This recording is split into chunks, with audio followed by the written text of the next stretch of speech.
Praise lord my dear friends. ఈ రాత్రికాల సమయంలో యేసుప్రభు మనకిస్తున్న వాగ్దానము యెషయా గ్రంథము 46వ అధ్యాయము 10వ వచనము.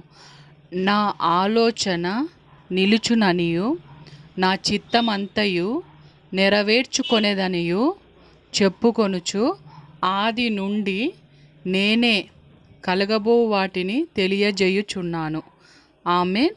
యేసుప్రభు మనతో చెప్తున్నారు. సిస్టర్స్ అండ్ బ్రదర్స్, మీ జీవితంలో నా ఆలోచనే జరుగుతుంది. మీ జీవితంలో నా చిత్తమే జరుగుతుంది.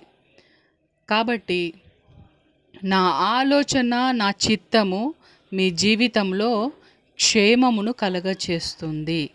కాబట్టి మీరు ప్రార్థన చేయండి. నా ఆలోచన యావత్తు మీ మీద నేను నెరవేరుస్తాను అని దేవుడు మనతో చెప్తున్నారు. దేవుని కృతజ్ఞతాస్తుతులు. యేసుక్రీస్తు నామంలో ఆమేన్.